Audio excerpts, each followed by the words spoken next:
Selamat pagi kawan-kawan semua. Salam bahagia, salam sejahtera, salam sehat. Semoga kita semua terhindar dari wabah COVID-19.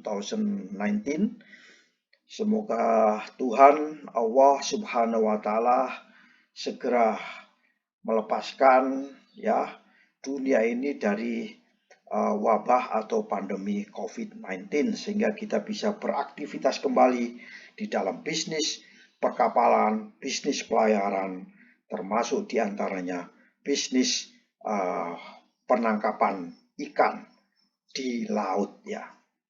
Kawan-kawan semua, kali ini saya akan sharing, akan menyampaikan suatu informasi yang barusan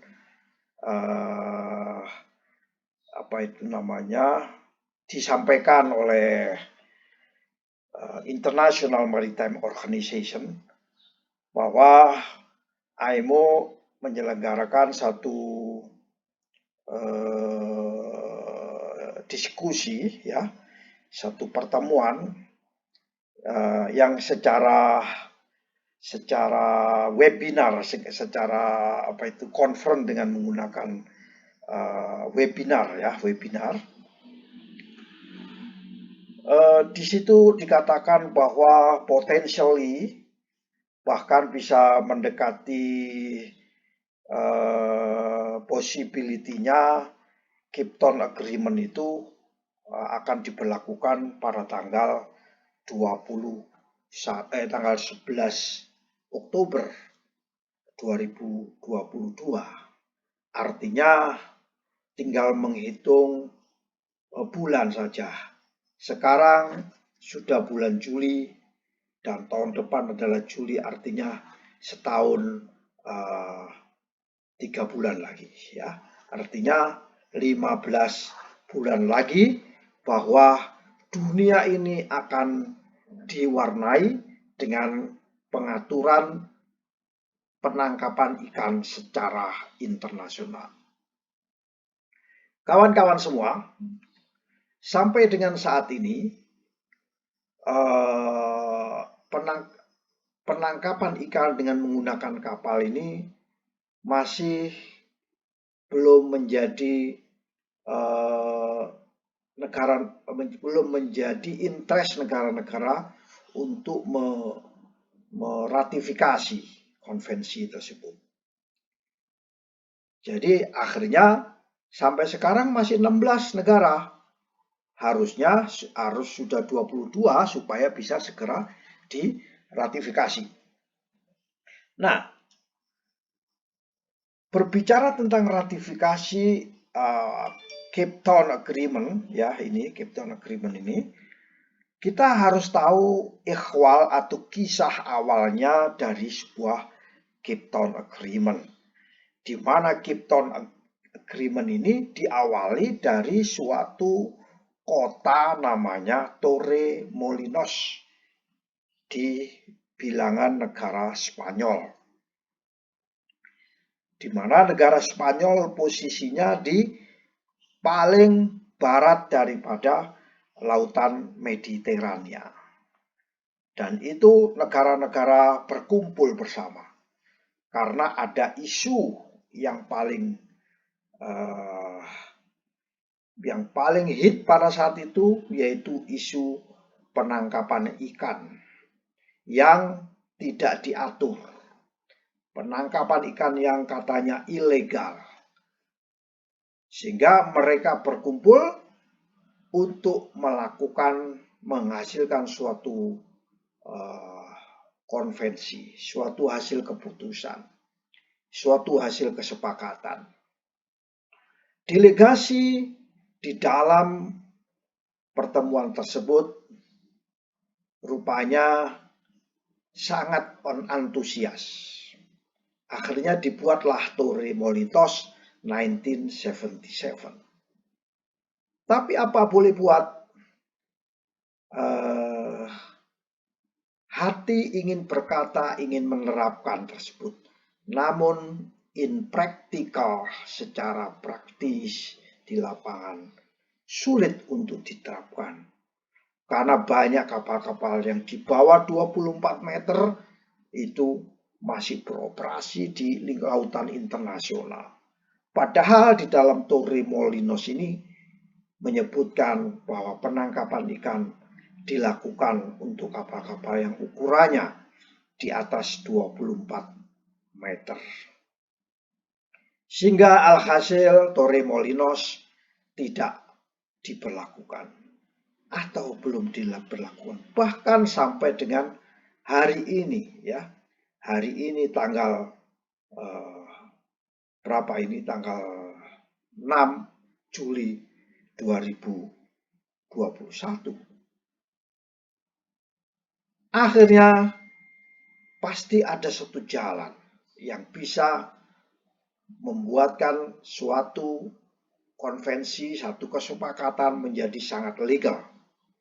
Akhirnya dimintalah satu badan dunia, yaitu IMO, untuk setidaknya menginisiasi agar Torremolinos ini dibahas.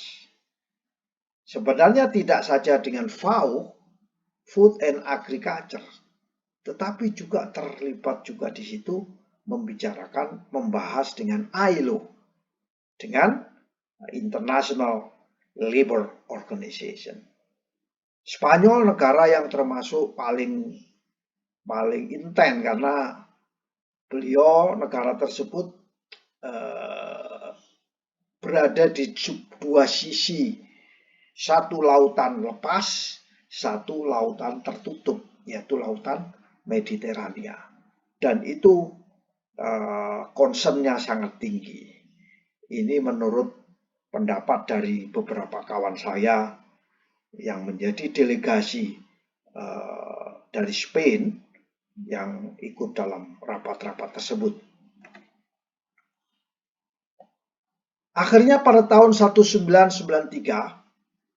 sudah tidak kuat lagi, dibuatlah protokol 1993, di mana isi protokol tersebut adalah berisi deklarasi Torremolinos tahun 1993. 40 tahun setelah 1977.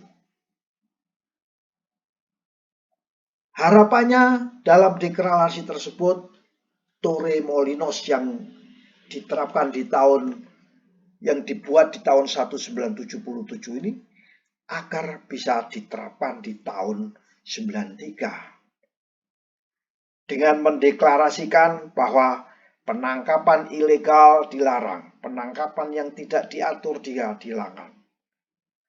Ya, akhirnya membuat statement dan dibuatlah deklarasi Torremolinos. Deklarasi tersebut tidak mempunyai ada sedikit pengaruh, impact, namun tidak terlalu banyak.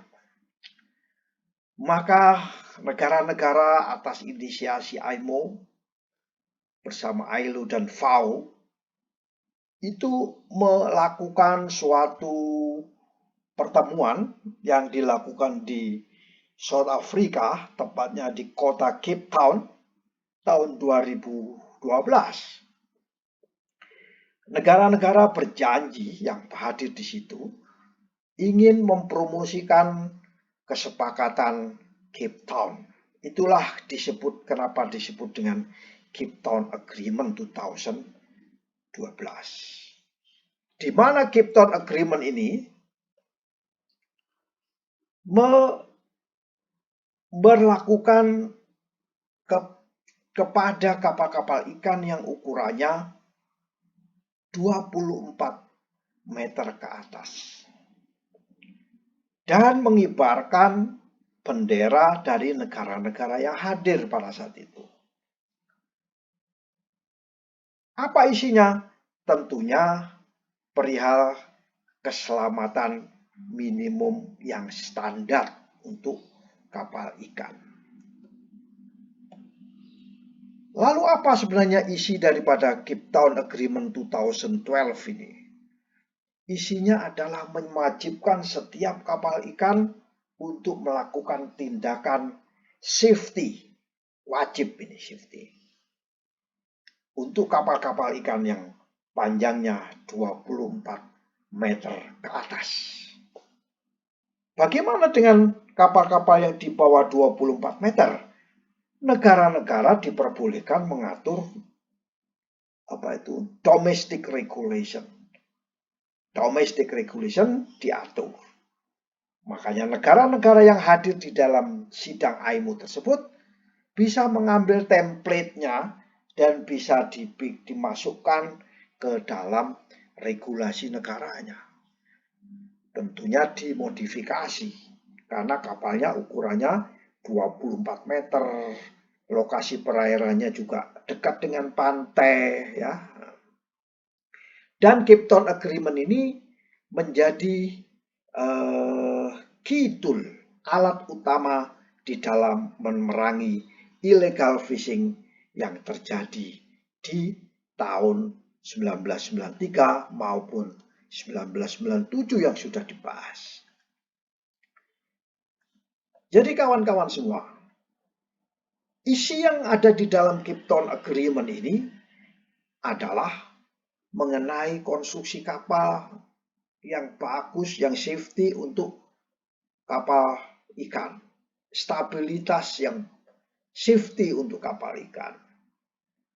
Stabilitas kapal ikan, karena kapal ikan itu beroperasi di lautan lepas dan bahkan gelombang laut bisa cukup tinggi.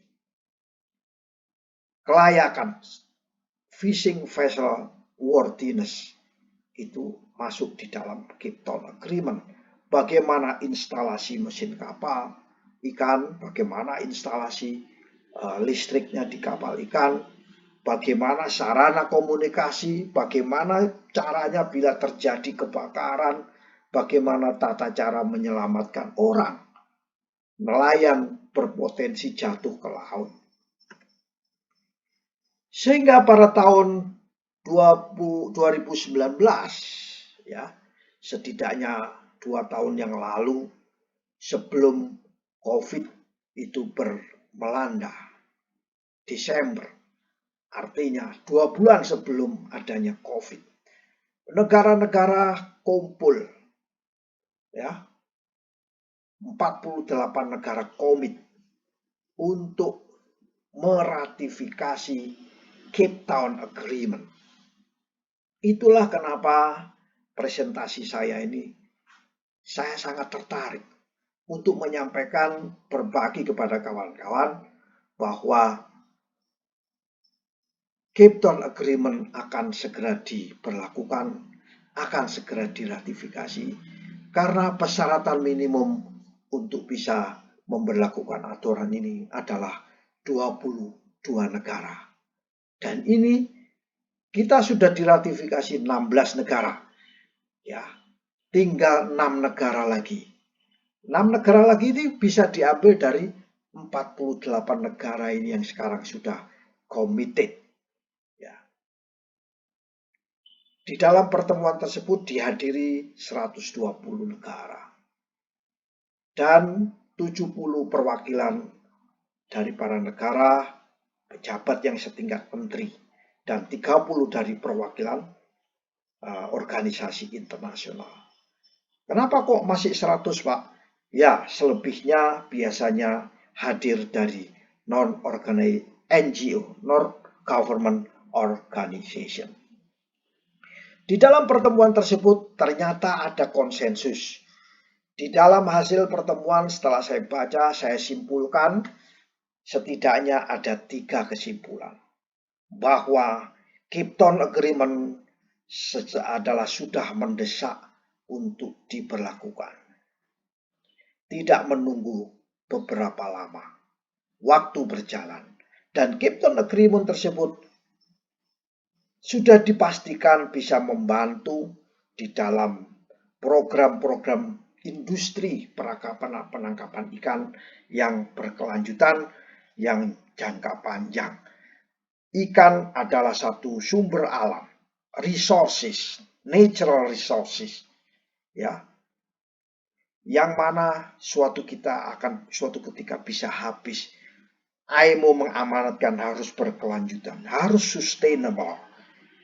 Dan pertemuan ini menyambut baik program PBB, yaitu program Sustainable Development Goal yang disingkat dengan SDG. Dan konsensus yang ketiga apa? Jika sektor perikanan ini tetap tidak diatur, ya, asal-asalan saja, tidak diatur dengan memadai, dan kegiatan penangkapan ikan itu berjalan terus, maka akan menyebabkan lebih banyak lagi angka mortalitas, angka kematian, banyak accident, banyak casual dari pihak pelaut. Pelaut-pelaut ada yang hilang jatuh ke laut meninggal dunia. Kapal-kapal bisa terguling menimbulkan kematian. Ya, lingkungan laut bisa tercemar, ya, karena di dalam kapal ikan itu ada mengangkut muatan dalam bentuk pencemaran, yaitu minyak, merugikan negara-negara berkembang yang terkena dampak daripada kegiatan penangkapan ikan. Nah, berbicara tentang meratifikasi, itu sebenarnya negara-negara harus tahu apa sih manfaat suatu negara meratifikasi. Itulah kenapa dari 48 negara tadi yang tadinya tidak berkeinginan untuk meratifikasi, tapi sejak tanggal 21 sampai 23 Oktober 2019 mereka berkeinginan untuk meratifikasi. Sehingga negara-negara membuat kajian di masing-masing negara. Termasuk Indonesia, KKP telah melakukan kajian-kajian. Lalu apa sih sebenarnya manfaat daripada meratifikasi Cape Town Agreement 2012? Yang pertama yaitu Cape Town Agreement ini dapat menciptakan tata cara penangkapan ikan yang setara. Negara Indonesia setara dengan tata cara penangkapan ikan dari Jepang, dari Korea, dari China, dari Vietnam. Vietnam sama dengan kita. Kita sama dengan dari Afrika, dari Eropa, dari Amerika. Bahkan tata cara penangkapan dari Argentina, dan ada juga tata cara penangkapan ikan dari negara-negara di bilangan Amerika. Sehingga karena ini promosinya cukup bagus, yaitu menciptakan tata cara penangkapan ikan yang setara, maka negara-negara tersebut tergetok artinya untuk baik ini menjadi clue bahwa kami harus meratifikasi Cape Town Agreement. Berikutnya, negara-negara dapat memiliki kekuatan, ya, yang tadinya kita tidak memiliki kekuatan untuk menekan atau bukan menekan, mau mensosialisasikan kepada pemilik kapal ikan, nelayan-nelayan. Akhirnya negara-negara tersebut akan memiliki kekuatan. IMO memberikan empowering kepada pemerintah, meminta setiap kapal penangkap ikan di perairan teritorialnya ini untuk menerapkan standar keselamatan kapal ikan yang sama. Kenapa? Karena standar sudah dibikin, ya. Ada standarnya. Di dalam Cape Town Agreement ini adalah menentukan standar keselamatan minimum kapal ikan yang panjangnya 24 meter ke atas dan mengibarkan bendera negara penanda tangan. Kawan-kawan semua, berikutnya yang bisa menjadikan negara-negara itu meratifikasi, yaitu ada manfaat, yaitu menghilangkan treatment yang tidak menguntungkan. Suatu cara-cara yang tidak menguntungkan dengan adanya kesepakatan ini, maka bisa dihilangkan itu. Kru kapal ikan itu hidupnya banyak yang sengsara, banyak yang ditelantarkan. Kita dengar berita-berita dari mana-mana. Nah, ini nanti akan ada advokasi di mana mereka akan dibantu, ya, akan diproteksi oleh IMO, ILO maupun FAO. Apa manfaat berikutnya dalam ratifikasi? Yaitu menetapkan ketentuan untuk inspeksi yang harmonis. Sama nanti pemeriksaan kapal ikan di Bitung akan sama dengan pemeriksaan kapal ikan di Busan. Ya, di Bitung dan Busan sama, malah jauh. Ya. Kemudian pemeriksaan kapal ikan di Makassar akan sama dengan kapal penangkapan ikan pemeriksaannya di Karibia. Sama. Penangkapan ikan di Muncar, Banyuwangi akan sama dengan di Jepang. Sehingga apa salahnya? Apa yang menjadikan penolakan? Akhirnya ini menjadi accepted. Memungkinkan negara-negara untuk berkontribusi membentuk diskusi. Nah, tujuan IMO, ILO, FAO, dan lain sebagainya itu adalah forum diskusi. Setiap negara belum tentu negara tersebut tidak mempunyai best practice. Kita tahu bahwa Indonesia adalah pelaut-pelautnya handal. Ini bisa menjadi best practice dan bisa didiskusikan di skala global dan akhirnya bisa diadopsi dan menjadi suatu best practice penangkapan ikan di seluruh dunia.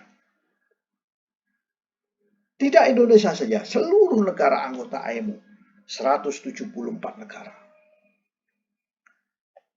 Negara dapat memilih untuk menggunakan kata-kata di dalam perjanjiannya, dalam regulasinya, dengan template dari IMO. Kalau kita tidak melakukan ratifikasi, maka kita agak sulit menggunakan template tersebut. Ya, meskipun template itu bisa dimodified, ya. Cuman dari sini ada pernyataan yang jelas bahwa negara bisa menjadikan agreement itu menjadi template-nya di dalam suatu negara. Dampaknya peningkatan keselamatan. Dan ini sudah terbukti dari 16 negara yang sudah meratifikasi Cape Town Agreement. Termasuk menjaga agar kapal ikan tersebut tidak substandard. Kapal dibagi dua, kapal yang standar sesuai dengan convention dan kapal yang tidak standar tidak sesuai dengan convention, dikatakan sebagai kapal substandard. Dan ini dipromosikan bahwa agar bisa menjadikan kapal ikan itu tetap sesuai dengan standar yang terkendali. Berikutnya yaitu mencegah adanya eksploitasi sumber daya laut, artinya ikan. Jadi kita berusaha membantu PBB dalam mencegah eksploitasi sumber daya laut yang tidak resmi atau ilegal. Mencegah adanya kerja paksa. Pelaut-pelaut ada yang tidak dikasih makan, hanya dikasih makan 1 hari, sementara di kapal ikan bisa bekerja 24 hari. Meningkatkan keselamatan hidup nelayan-nelayan yang ada di seluruh dunia. Ya, nelayan-nelayan tersebut harus ditingkatkan keselamatannya, nasibnya, ya, nasib keluarganya, pendidikannya, kesehatannya, semuanya akan diproteksi. Nah, bagaimana sekarang ini? Dengan adanya COVID-19 ini, penangkapan ikan terus berjalan, mungkin masih ada juga illegal fishing, dan dunia ingin segera mengatur tata cara bagaimana mengorangkan nelayan, bagaimana kita berpikir, berkonsep di dalam mengelola laut ini dengan konsep yaitu Sustainable Development Goal atau disingkat dengan masa depan pelayaran dunia yaitu Global Common. Yang ketiga, bagaimana kita ini bisa tidak ada persaingan di dalam kegiatan industri penangkapan ikan. Semuanya diatur. Sehingga pada tanggal 21 sampai 22 Juni yang lalu, setidaknya ada 2 minggu yang lalu ya, itu ada pertemuan secara webinar ya, dilakukan oleh AIMO ya, membahas masalah keselamatan kapal ikan, yaitu di negara-negara anggota AIMO dari Eropa yang non-organisasi Uni Eropa dan wilayah-wilayah divisi kerjasama teknis atau Technical Cooperation Division di AIMO, disingkat TCD. Di Eropa Barat, Eropa Timur, Asia Barat. Di sini adalah pertemuan antara Eropa Barat dan Asia Timur. Di situ ada namanya fishing. Makanya kenapa kok ada Torremolinos, itu Mediterranean itu dianggap sebagai Eropa Barat dan Asia itu dianggap sebagai Asia Timur. Ini fokus. Nanti akan ada pertemuan-pertemuan lagi akan mempertajam daripada eksplorasi apa manfaat daripada kita melakukan agreement ratification of Cape Town.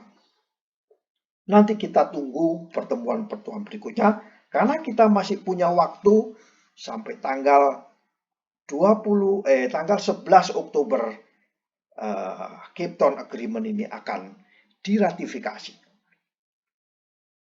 Nasib kapal ikan di masa pandemi ini dibahas karena mereka semua yang hadir di dalam pertemuan tersebut sebagai pengambil keputusan. Diharapkan pertemuan tersebut menjadi masukan nanti pada saat meratifikasi. Di dalam pertemuan tersebut membantu konsep-konsep untuk meningkatkan keselamatan kapal. Bila negara tersebut telah meratifikasi atau konvensi tersebut mulai diratifikasi. Bila sudah ada sekitar 22 negara yang meratifikasi, di mana sekarang ada 16 negara, maka 12 bulan setelah 22 negara tersebut meratifikasi, maka Cape Town Agreement segera diberlakukan ke seluruh dunia. Atau setidaknya 3.600 kapal penangkap ikan di seluruh dunia yang ukurannya 24 meter ke atas dan beroperasi di laut lepas, di mana negaranya telah meratifikasi, maka 12 bulan sejak tanggal itu Cape Town Agreement segera diberlakukan. So, kawan-kawan semua, kesimpulannya adalah bahwa nasib kapal ikan kita banyak jenisnya, yaitu kapal ikan yang berukuran kecil, di bawah 24 meter, dan di atas 24 meter. Kapal-kapal ikan kita yang berada di bawah 24 meter, kita diperbolehkan untuk menggunakan regulasi-regulasi yang ada di dalam IMO yang sudah dibahas dan template-nya bisa dipakaikan di kapal-kapal ikan yang ukurannya kecil-kecil dan beroperasi di wilayah teritorial Indonesia. Kapal-kapal ikan yang ukurannya 24 meter ke atas, ada yang beroperasi di dalam negeri, ada pula yang beroperasi di luar negeri. Bahkan sampai di luar laut lepas, yaitu 24 nautical mile atau bahkan sampai 200 nautical mile. Sekarang ini masih ada 16 negara di dunia yang meratifikasi. Kita tunggu ada 6 negara lagi. Sudah siap 48 negara untuk meratifikasi. Sehingga keselamatan kapal penangkap ikan kemungkinan besar akan diharapkan mulai berlaku pada tanggal 11 Oktober 2022. Demikian informasi singkat dari kami, ya. Lebih kurangnya saya memohon maaf. Saya tidak lebih pintar daripada kawan-kawan kita para praktisi maritim. Barangkali punya konsep-konsep lain, informasi-informasi lain yang bisa di-sharing, bisa diinformasikan kepada saya. Ingat kembali 11 Oktober 2022. Demikian, salam sehat, salam, semoga kita terhindar dari COVID-19.